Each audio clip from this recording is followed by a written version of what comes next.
Welcome to Movie Recap World. Drawing from the authentic records of Father Gabriele Amorth, the chief exorcist of the Vatican, The Exorcist's revelation delves into the exploits of Amorth as he probes an unnerving case of a possessed young boy, leading him to unravel an ancient conspiracy meticulously concealed by the Vatican for centuries.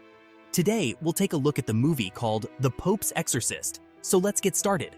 Father Gabriele Amorth, the Pope's personal exorcist, known for his down-to-earth nature and occasional humor, arrives in a small village in Italy where a man is reportedly possessed by a spirit. Accompanied by the local priest, he enters the room where the man is restrained. While performing the exorcism, he addresses the spirit as an embodiment of evil and directs it into a pig that was brought in for the ritual. Once the spirit enters the pig, Amorth swiftly disposes of it with a shotgun. This incident leads to trouble for Amorth with a church tribunal as he acted without obtaining permission from his superiors.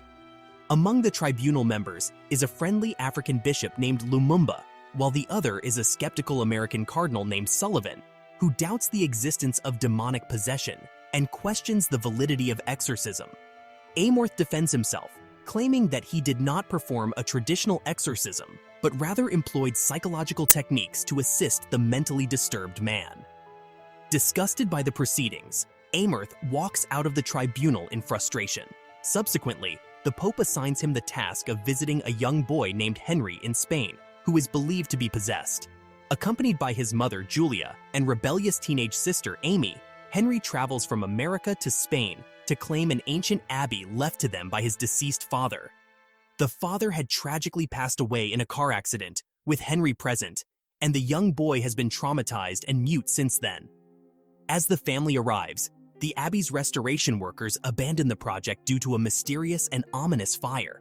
Despite conducting brain tests that reveal no abnormalities, Henry's behavior becomes increasingly bizarre.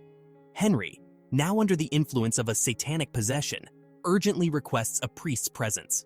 Father Esquivel, a local clergyman, arrives but is met with hostility and dismissed by Henry.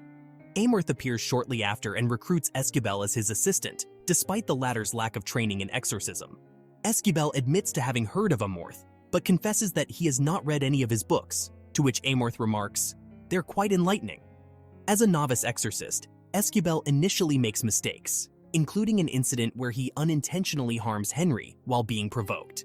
Despite their efforts, the duo tries multiple exorcism techniques to no avail in their quest to free Henry from the clutches of the demonic presence. The situation becomes more distressing as the demon occasionally takes possession of Amy, Henry's sister. However, Amorth makes a significant discovery. Julia, Henry's mother, has long abandoned her faith.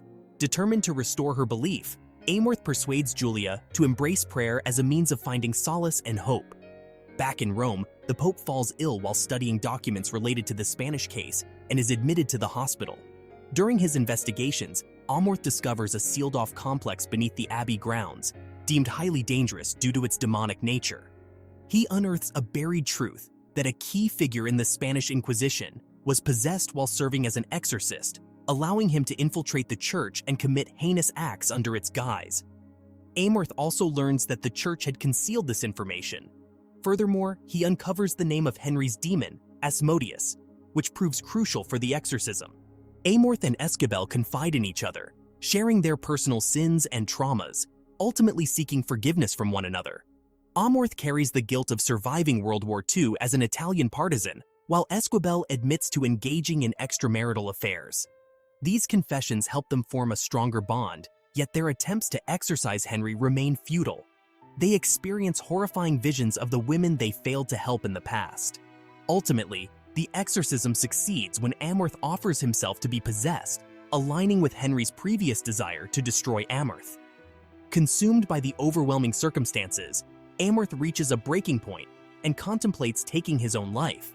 Yet, the demon, recognizing the potential of Amorth's influence, intervenes, thwarting his suicide and suggesting a more insidious plan. The malevolent entity manipulates Amorth, urging him to infiltrate the church and disrupt it from within, ultimately aiming to undermine its authority and influence. With Esquivel by his side, Amorth finds the strength to resist the demon's coercive hold. Together, they confront the evil force, engaging in a grueling battle of wills.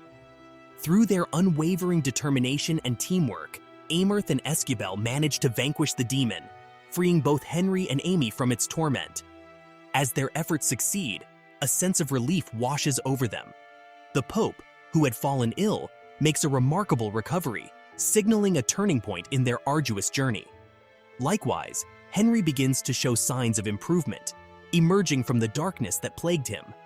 Though the road was treacherous, Amorth and Esquivel's resilience and solidarity prevailed, leading to the restoration of hope and healing for those affected by the demonic presence. In a triumphant conclusion, the duo visits Rome and discovers that the skeptical American bishop has left for Guam and been replaced by Lumumba. Amorth and Esquivel gain access to a special church archive documenting various supernatural occurrences. Lumumba informs them that they will be embarking on a mission to confront hundreds of evil sites, aided by a map Amorth discovered at the Abbey to combat the forces of darkness. Amorth, filled with joy, exclaims, "We're ready to confront hell!" Finally, the screen displays biographical details about Amorth's illustrious career as the Pope's exorcist, highlighting his numerous acclaimed books, affirming that his literary works are highly regarded. In an after-credits photo, the real Father Gabriele Amorth playfully sticks out his tongue, accompanied by his birth and death dates. And here we come to the end of the movie. If you like the content, don't forget to like the video and subscribe, and we'll see you in the next video.